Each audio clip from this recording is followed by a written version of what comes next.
Bonjour Mazaki, comment vas-tu? Salut Geoffrey, ça va très bien et toi? Ça va très bien, merci. Mazaki, je suis ravi de prendre ce café avec toi. On va échanger autour de la data dans les agences. Tu es Head of Data chez Havas. Moi, ce qui m'intéresse, c'est de savoir comment vous faites en fait pour préparer l'avenir, quels sont les enjeux de tes clients, sur quoi tu travailles avec eux, et quelle vision tu essaies de communiquer avec eux pour les orienter vers les meilleures performances ou les meilleures stratégies possibles immédiates. Je vais t'essayer de te présenter, Mazeki, et puis si tu peux nous parler de toi, d'Avas Media, de ce que tu fais chez Avas. Écoute, merci déjà pour cette invitation. C'est toujours un plaisir de discuter avec toi. Je suis directeur de l'expertise data chez Havas Media, qui est la branche média du groupe Havas, un grand groupe de communication qui répond à un peu tous les besoins des marques, de la stratégie à la création, aux médias, en passant par le CRM, les RP, les réseaux sociaux, un peu tout ce que tu veux. Et donc, le métier d'Avas Media là-dedans, c'est d'accompagner les marques dans leur stratégie et leur activation sur l'ensemble des médias, que ce soit des médias offline comme la télé, l'affichage, des médias digitaux comme le search, la vidéo, le display, les réseaux sociaux, etc. Donc, on est une agence pluridisciplinaire, mais avec une expertise spécialisée sur chacun des médias qu'on travaille. Et donc, bien sûr, tous ces médias ont été disons, touchés par la grâce de la data. Tous ces médias ont évolué, ont progressé grâce à la data. Et donc, moi, mon métier, c'est un petit peu de faire en sorte qu'on en tire le meilleur parti sur chacun des médias. Voilà mon Ok, travail chez Havas. ok. Et donc, ouais, donc tu te concentres sur l'activation, les plans médias et donc les enjeux stratégiques pour tes clients dans ces diffusions médias. Justement, Ouais. quels sont les enjeux aujourd'hui de tes clients dans le monde qui arrive sans data, sans tracking, c'est quoi les nouveaux enjeux qui se sortent? Ou alors même, est-ce que vous avez des nouveaux supports de diffusion sur lesquels vous devez travailler? C'est quoi vos enjeux?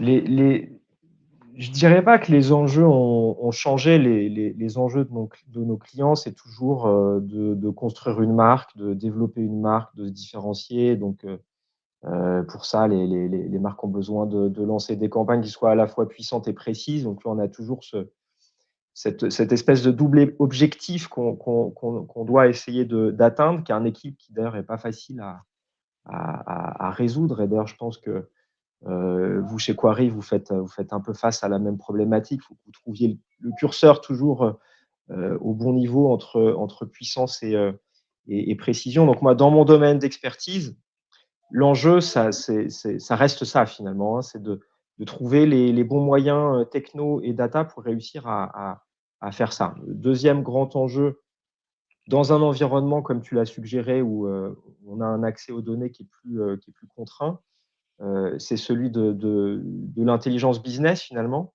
Donc c'est l'analyse de l'efficacité économique des moyens que les marques mettent en œuvre dans le cadre de leur communication. Donc, si on peut appeler ça plus facilement la mesure d'efficacité publicitaire. Donc, c'est vrai que ces deux besoins principaux, tu vois, j'essaie de définir ce que sont les deux vraiment besoins principaux que nous adressent nos clients à l'agence. On se situe à un moment un peu particulier dans un écosystème data qui est un peu bousculé depuis quelques temps, qui connaît quelques bouleversements. Et donc, bah, l'enjeu actuellement, c'est vraiment de réviser un peu la manière dont on pratique nos métiers, de réviser nos approches. Et ce qu'attendent nos clients, c'est qu'on soit en mesure de les accompagner, de les orienter vers les bons chemins, hein, pour essayer Hmm. de continuer à faire du marketing et de la publicité intelligente. Parce que finalement, Ouais. c'est à ça qu'on sert fondamentalement. Alors justement, tu dis l'efficacité publicitaire. Concrètement, c'est quoi? Comment tu la mesures? Et c'est quoi le problème rencontré par tes clients sur cette efficacité publicitaire? Bah, il y a différentes manières de mesurer l'efficacité publicitaire parce que tu peux t'intéresser à l'impact d'une campagne sur ton image de marque, tu peux t'intéresser à l'impact d'une campagne sur ton trafic site ou même réseau de magasins. Il y a plein d'indicateurs de performance différents.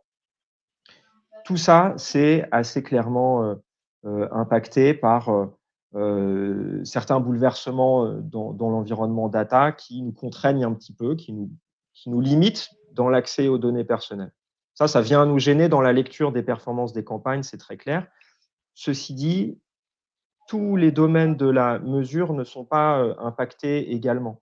Si tu prends l'exemple de l'analyse de la qualité média, l'analyse des conditions d'exposition des messages publicitaires, on est dans un cas un peu particulier où finalement on n'a pas besoin d'exploiter des données personnelles parce qu'on s'intéresse à la géographie de la page, le contexte, l'endroit où sont diffusés les messages, mais pas directement le profil des personnes qui sont exposées.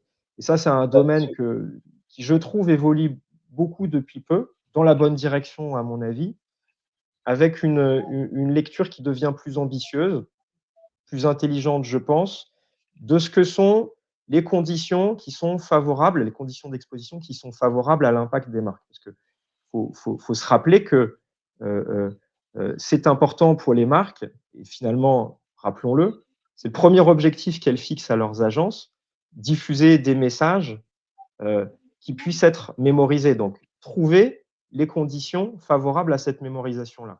Et donc, ce qu'on voit un peu évoluer dans ce domaine particulier de la mesure, qui est celui de la qualité média, c'est une lecture des formats, des emplacements et des contextes d'exposition qui essayent d'aller au-delà des simples indicateurs de visibilité. Donc, les indicateurs de visibilité ont été importants dans notre marché, parce qu'il fallait avoir une première approche de la qualité. Mais on peut le dire, la visibilité, ça vérifie à minima la qualité. Ça vérifie uniquement si ta publicité a été affichée ou pas.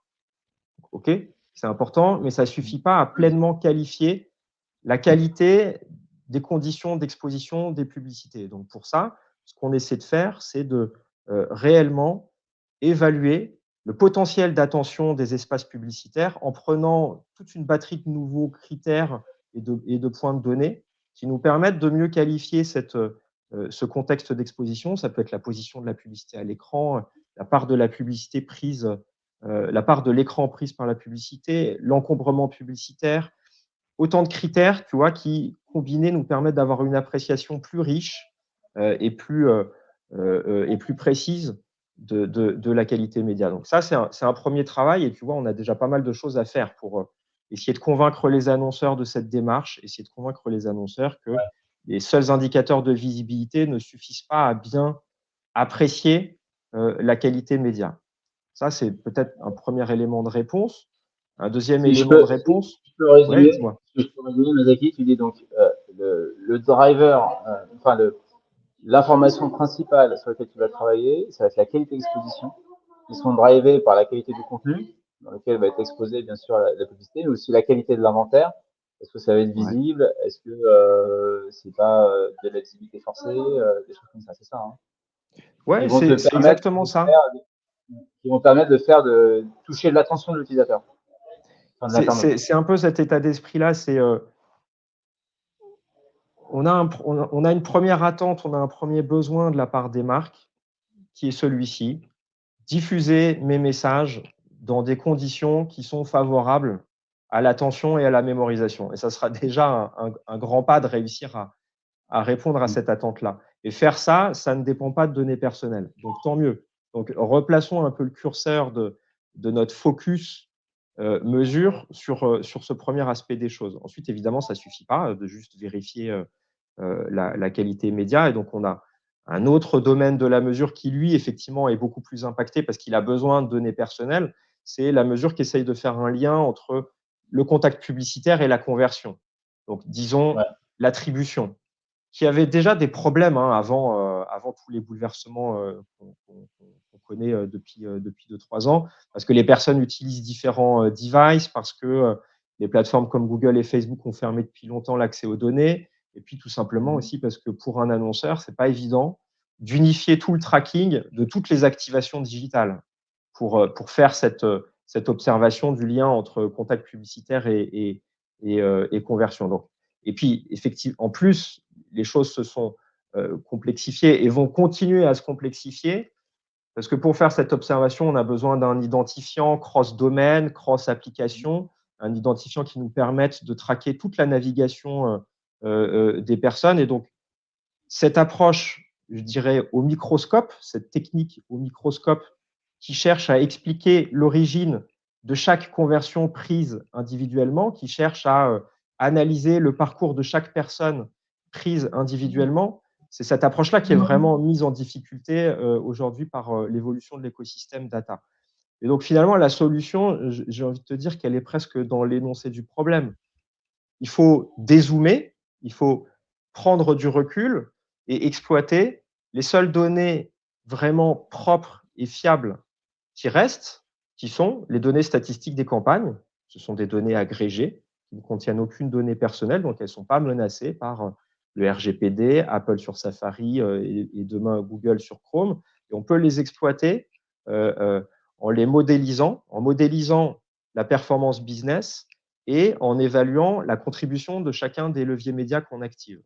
Donc on le fait traditionnellement une fois par an à l'occasion d'une étude annuelle qui historiquement était considérée plutôt comme un outil d'aide à la décision, les études marketing mix modeling, les études MMM. Ce qu'on observe aujourd'hui et qui est intéressant, c'est que cette méthodologie de la modélisation statistique, elle change de statut et elle devient autre chose que juste un outil d'aide à la décision stratégique. Elle tend à devenir un vrai outil d'optimisation, un outil plus tactique, avec une fréquence d'actualisation des données plus élevée, avec plus de granularité, de sorte que les experts médias peuvent utiliser ces outils pour optimiser leur campagne. Donc, on est vraiment passé, avec ces outils de modélisation, du statut d'outil vraiment purement stratégique à celui d'outils plus opérationnels et d'outils d'optimisation. Et ça, c'est intéressant. Ce qu'on essaye d'encourager à l'agence et qu'on continuera à faire dans les mois et les années à venir, c'est de fiabiliser ces modèles par le résultat d'expérimentation. Par expérimentation, typiquement, on entend étude d'incrémentalité. Donc, on essaie d'isoler l'impact, l'effet d'une action publicitaire en comparant un échantillon exposé à un échantillon de contrôle, c'est-à-dire qu'on ne se contente pas d'observer comme le fait la modélisation statistique traditionnelle. On intervient sur le réel et ça, d'un point de vue scientifique, ça se rapproche beaucoup plus d'une vraie causalité. Et ça nous permet de calibrer les modèles et de faire en sorte qu'ils donnent des résultats qui soient le plus fidèles possible à la réalité de la contribution des différentes actions médias. Donc voilà, finalement, si tu veux que je résume sur cette problématique de l'attribution, donc de l'impact business des actions médias, plus de recours à la modélisation et un appui aux expérimentations pour fiabiliser les modèles. Ouais. Alors, quand tu modélises justement toute cette donnée que vous agrégez de vos clients, des performances des campagnes, etc., qui sont RGPD compliant, la plupart ou quasiment même sans aucune donnée personnelle ou sans aucun lien avec la donnée utilisateur, est-ce que tu vois un KPI de mesure qui ressort le plus souvent? Qu'est-ce que tu veux dire par KPI de mesure? Est-ce que c'est le KPI que vous allez le plus remonter en termes de performance sur vos clients, c'est la couverture sur cible, par exemple? Ça Non, va alors être, là, c'était vraiment on était sur la mesure qui cherche à expliquer la performance business. Donc, tu vois, mais typiquement, justement, les ventes et les quand tu vas sur la conversions. performance, alors dans ce cas, si tu vas sur la conversion de business, la performance business, c'est-à-dire ouais, amener un trafic sur le truc. Si t'es pas capable de traquer jusqu'à la conversion, Ouais. c'est quoi tu vas projeter un taux de conversion? Tu vas utiliser quel KPI justement pour suivre cette performance-là? Si On va ici, il te prendre manque en des fait, données, on prend les ventes, les conversions sur un site, mais ça peut être les ventes réalisées tout canaux de vente confondus, hein, pas seulement Internet, mais aussi un réseau de magasins. On prend toutes les ventes et on va faire l'exercice statistique de trouver des corrélations avec l'activité média, avec les leviers médias. ok. C'est ça. Donc, l'indicateur qu'on essaie d'expliquer, c'est le business, les ventes. On peut aussi regarder un indicateur de performance un peu plus amont, un peu intermédiaire, comme le trafic sur un site web ou le trafic dans un réseau de magasins. Mais dans tous les cas, on essaie vraiment d'expliquer une variable business. Alors, soit c'est la variable business vraiment finale, les ventes, le chiffre d'affaires, soit c'est un peu plus en amont avec le trafic. Ouais, ouais. Si tu peux les compter par levier, c'est mieux. Mais si tu es obligé de faire des projections, en effet, ça devient beaucoup plus mathématique et beaucoup plus probabilistique. Mm. Ok. Comment tu vois, toi, la disparition des cookies chez tes clients? Est-ce que concrètement, vous mettez des actions en place, vous leur donnez des solutions? Euh, qu'est-ce que vous proposez? Quels sont les impacts chez tes clients? Ouais, on propose des solutions à différents niveaux, mais je dirais que la première réaction qu'on cherche à provoquer chez eux, c'est quand même avant de trouver les solutions très concrètes, mais on va pouvoir les évoquer, hein, c'est de situer quand même le débat à la juste hauteur, quoi. D'essayer de ne pas rester enfermé dans un débat dont les termes resteraient strictement technico-techniques, parce que la vérité, c'est qu'il n'y a pas une solution technologique prête à l'emploi qui va tout résoudre. Malheureusement, c'est comme ça. Donc, on voit certaines personnes dans le marché, chez des clients annonceurs, mais dans l'agence aussi, et chez d'autres types d'acteurs dans le marché, attendre un petit peu ça, finalement, donc se contenter d'attendre une réponse technologique un peu magique. La vérité, c'est que si l'écosystème data est appelé à devenir moins souple, moins pratique, moins libre pour les entreprises, mais plus légitime aux yeux de la société et mieux accepté par la société, en fait, c'est sans doute une évolution nécessaire parce que faut qu'on restaure la confiance, il faut qu'on restaure la respectabilité de la publicité digitale, il faut qu'on reforme une sorte d'accord commun autour du rôle de la publicité sur Internet. Donc, tu vois, déjà, le premier élément, le premier discours qu'on porte à nos clients, c'est situez-vous au bon niveau du débat. Les enjeux dépassent les seuls enjeux des données personnelles. L'enjeu, c'est la place de la publicité digitale dans son ensemble. Le deuxième point, c'est que si cet élan et cette exigence pour plus de privacy pousse le marché à se réintéresser de plus près au contenu et au contexte au sein desquels les publicités sont affichées, bah là aussi, notre point de vue, c'est que c'est une évolution qui est vertueuse et qui est nécessaire. Les marques avaient peut-être été un peu enivrées par les promesses du tout data, et donc ça les avait éventuellement conduits à négliger un petit peu l'endroit où elles affichaient des publicités, puisque finalement, tout ce qui comptait, c'était de toucher un certain profil d'audience. Et sur le marché, toi comme moi, à un moment ou à un autre, on a entendu tout le monde dire que on n'achetait plus de médias, on achetait des audiences. Ça, Ouais, ouais. de notre point de vue, c'est un peu une illusion, c'est un peu une vue de l'esprit, et c'est oublier que l'opportunité publicitaire, elle naît de la consommation du contenu. L'opportunité publicitaire, elle est précédée par la consommation du contenu. Et donc, C'est sans ce que tu pleine disais. La reconnaissance qualité. de la valeur du contenu, il n'y a plus d'opportunité publicitaire. Les choses sont aussi simples que ça. Et donc, avant même tous les problèmes liés à la privacy, on avait un sujet, on avait un problème critique sur l'équilibre économique du marché des médias. Donc, là aussi, tu vois, on essaie de porter avant le discours trop concret et trop technique, on essaie de porter un discours pédagogique sur l'importance de recentrer un petit peu les choses et de restituer toute la valeur qu'il mérite au contenu.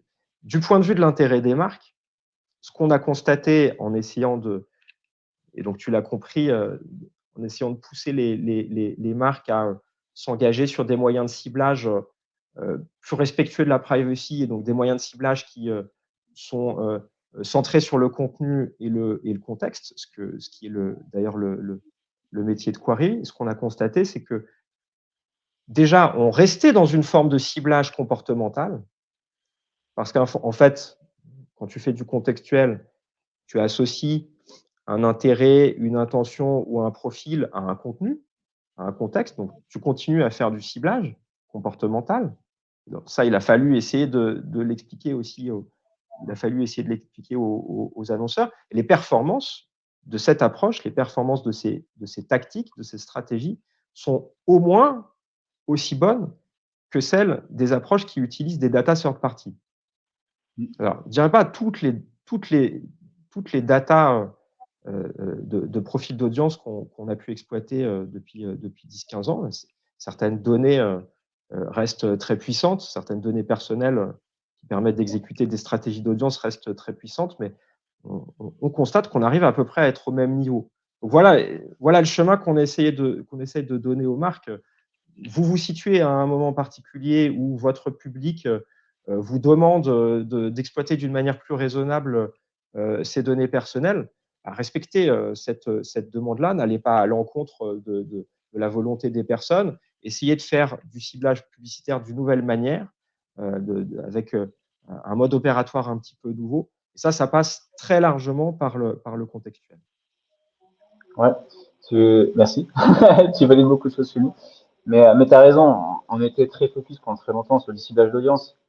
Et on a oublié le contenu et la qualité du contenu. Et moi, en tant qu'ancien retargeteur, c'est vrai qu'on s'est retrouvé dans des positions où on exposait une marque à un contenu qui était des fois pas forcément en adéquation avec la qualité de la marque. Et, euh, et tout ça, c'est une question d'équilibre, comme tu le disais. Bien sûr, il y a la data first party ou third party qui est excellente et qui permet d'avoir des bonnes performances. Mais on a oublié des fois de respecter les utilisateurs, l'internaute. On a oublié aussi la relation entre la marque et un contenu où va être exposée sa publicité. Et donc, voilà, c'est une question d'équilibre à avoir. Voilà, dans un monde, en effet, comme tu dis, il faut qu'on fasse un pas en arrière, c'est ce que tu disais, et qu'on doit se concentrer sur la qualité d'exposition. On doit travailler sur le contenu, le ciblage de contenu, bien sûr, mais aussi la qualité d'exposition. C'est-à-dire que voilà, il faut que les bannières soient vues, malheureusement. Et heureusement, quelque part, il faut aussi qu'elles soient pas des sapins de Noël partout, parce qu'en fait, c'est pas bon ni pour la marque, ni pour l'utilisateur, c'est bon pour personne. Et on doit remettre un petit peu de sens dans tout ça, en fait, dans cette publicité qui a oublié son sens et qui allait vraiment sur la performance à tout prix et pas forcément sur la qualité. Et au détriment de beaucoup de choses. Merci Masaki. Tu l'as très bien résumé. Tu l'as très, très bien résumé. Ouais, merci. Merci Masaki pour ton temps. Mais je t'en Super prie. échange, c'est super agréable. On se revoit vite, j'espère, Ben, en vrai, pour un futur radieux entre Corée et Havas. Je crois qu'on a quelques petits projets ensemble. Et j'y puis, compte bien. voilà, je te souhaite une bonne fin d'après-midi. À très vite. De même. Salut Geoffrey.